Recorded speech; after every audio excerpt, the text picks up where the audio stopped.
Bem, nosso estudo de hoje está no Evangelho de Mateus, capítulo 26, versículo 56. Mas tudo isso aconteceu para que se cumpram as escrituras dos profetas. Então todos os discípulos, deixando-o, fugiram. Emmanuel vem comentar na lição 94 do livro Vinha de Luz, Escritura Individual. O desígnio a cumprir-se não constitui característica exclusiva para a missão de Jesus. Cada homem tem um mapa da ordem divina em sua existência a ser executado com a colaboração do livre-arbítrio no grande plano da vida eterna. Acima de tudo, nesse sentido, toda criatura pensante não ignora que será compelida a restituir o corpo de carne à terra. Os companheiros menos educados sabem intuitivamente que comparecerão a exame de contas, que se lhes defrontarão paisagens novas além do sepulcro e que colherão sem mais nem menos o fruto das ações que houverem semeado no seio da coletividade terrestre. Em geral, porém, ao homem comum, esse contrato entre o servo encarnado e o Senhor Supremo parece extremamente impreciso e prossegue experiência afora de rebeldia em rebeldia.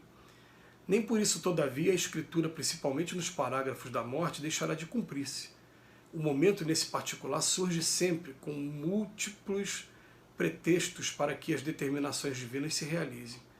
No minuto exato, familiares e amigos excursionam em diferentes mundos de ideias através das esferas da perplexidade, do temor, da tristeza, da dúvida, da interrogação dolorosa, e apesar da presença tangível dos afeiçoados no quadro dos testemunhos que lhe dizem respeito, o homem atende sozinho no capítulo da morte aos itens da escritura grafada por ele próprio diante das leis do Eterno Pai, com seus atos, palavras e pensamentos de cada dia.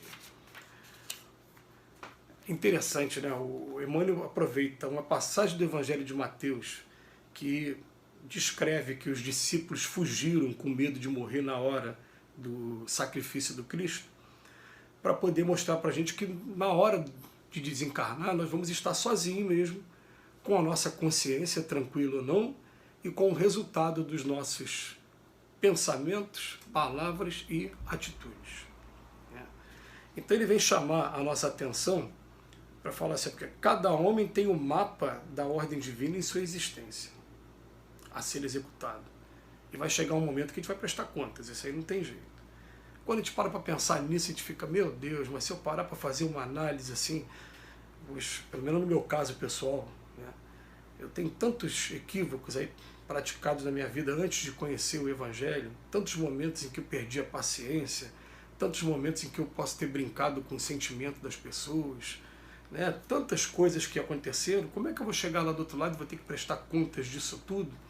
E a gente vem sempre trabalhando a ideia de que esse mundo é para isso mesmo, esse mundo é para que a gente possa identificar aquilo que está desafinado com as leis de Deus, e a gente, a partir de agora, um trabalho que exige sacrifício, exige dedicação, exige vigilância principalmente, resignação, exige auto-perdão, porque vai ter momentos que mesmo sabendo que aquilo é errado, aquilo vai sair porque naturalmente, porque nós somos ainda isso. A gente quer ser outra coisa, mas nós somos ainda isso.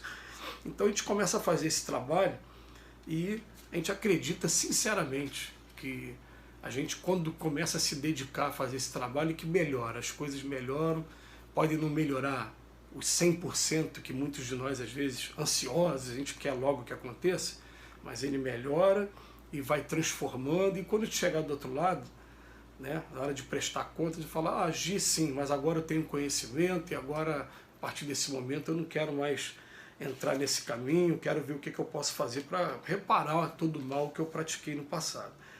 Mas ele bota aqui para a gente, os companheiros menos educados sabem também intuitivamente que comparecerão ao exame de contas, que lhe defrontarão paisagens novas além do sepulcro. E, gente, é por causa disso que a maioria das pessoas tem medo de morrer.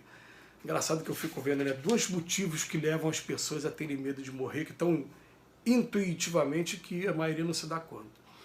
Um, porque a morte para a gente aqui ainda é difícil, porque a gente se apega muito e tem medo do desconhecido. Então a gente fica pensando, o que será que vai acontecer? Então eu prefiro ficar aqui que eu já conheço, mas vai ter um dia que, querendo ou não querendo, a gente vai ter que largar isso tudo aqui mesmo, vai ter que conhecer o outro lado da vida. Mas principalmente porque a maioria de nós, a gente evita até pensar nisso, né, nesse ajuste de contas, nessas cobranças, nesse dia da justiça, que se fala muito e que não tem como ser diferente, né? Todo mundo vai prestar conta daquilo que fez. Só que os Espíritos vêm falando pra gente, ó, tudo que a gente faz de bom vai ser um advogado de defesa nossa do outro lado. E tudo aquilo que a gente faz de mal vai necessitar de reparação, vai necessitar de revisão de conselhos. Os Espíritos até falam mais pra gente, a gente só é feliz ou infeliz na medida daquilo que a gente progrediu. Aquele que já chegou ao final do progresso, ele é totalmente feliz. Mas o que ele ainda não chegou, ele ainda é infeliz naquilo que ele não chegou ainda. Então a gente começa a pensar na gente, né? Aonde eu estou sendo mais tranquilo, né? Porque todos nós temos muitas fragilidades ainda. Tem gente que, por exemplo, aprendeu a ser laborioso, a trabalhar bastante, mas não consegue ainda desenvolver o perdão. Tem gente que consegue desenvolver o perdão, mas ao mesmo tempo, né, não consegue ter a inteligência ainda para poder penetrar em alguns assuntos, respeitar a opinião das pessoas. E cada um traz um problema aqui, né, gente? E a gente fica pensando, né, com os erros que a gente praticou, como é que vai ser a nossa escritura individual? Olha aqui, o texto, o tema, escritura, ela é individual. As pessoas que estão convivendo com a gente estão nos ajudando, mas no final das contas é a nossa atitude, somos nós, o que a gente está vivendo é que vai fazer a diferença, que vai construir o que a gente vai viver lá do outro lado, né? Em geral, porém, ao homem comum, esse contrato entre o servo encarnado e o Senhor Supremo parece extremamente impreciso e ele prossegue experiência fora de rebeldia em rebeldia. Mas não é isso, gente. A gente tem que começar a colocar na pessoa, né? Na mente. Ó. O homem é o exercício que faz. Eu tenho que colocar na minha mente aqui. Ó. O homem é o exercício que faz.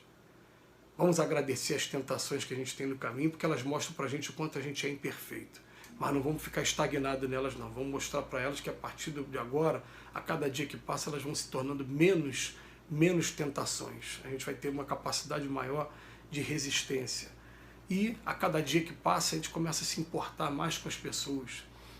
Esse período de pandemia está servindo para isso, né? Principalmente está todo mundo olhando, meu Deus, quanta dor, quanto sofrimento. A gente está começando a parar de olhar só para a gente, olhar para as pessoas que estão ao nosso lado. E que a gente não pare isso nunca mais, né? Que a gente consiga realmente chegar a esse ponto de solidariedade e daqui a pouco começar a entender, sim, eu poderia ter ajudado a evitar muita dor e sofrimento. Não ajudei porque eu não estava em condições ainda, mas agora eu estou em condições, então eu vou tentar fazer isso daqui para frente. Ele bota aqui, ó, nem por isso, todavia, a Escritura, principalmente nos parágrafos da morte, deixará de cumprir-se. Ninguém vai fugir da morte, né? O momento nesse particular surge sempre com múltiplos pretextos para que as determinações divinas se realizem. E pode ser de várias maneiras diferentes também, né? A gente fica pensando, morreu de Covid. Se não morresse de Covid, ia morrer de outra maneira, né? A questão é, estamos preparados para isso? Como é que vai estar a nossa consciência se a gente chegar lá do outro lado agora? O que a gente fez? Eu tenho aqui comigo, né, as minhas parcelas de culpa, mas também reconheço também que eu tive progresso e estou tendo progresso. Isso é legal. Isso ninguém tira da gente, né? A gente não tem que ficar o tempo todo se culpando também, achando que até por alguns equívocos que a gente praticou, a gente nunca mais vai conseguir sair da casca do ovo que a gente... Né? Isso não existe, isso não existe. É só lembrar que o exemplo maior, a gente está estudando aqui o tempo todo, né? As cartas de Paulo de Tarso, ele chegou a tirar a vida. E olha o que ele se tornou. No minuto exato, familiares e amigos excursionam em diferentes mundos de ideias, através das esferas de perplexidade, do temor, da tristeza, da dúvida, da interrogação dolorosa. E apesar da presença tangível dos afeiçoados no quadro de testemunho que lhe diz respeito, o homem ele vai estar sozinho no capítulo da morte. Alguns amigos meus que tiveram experiência de quase morte, eles relatam para mim, olha, muitos dizem que viram um túnel, reviram desde a infância o que aconteceu com eles, e muitos mesmo dizem, olha, me senti como se eu estivesse num quarto sozinho.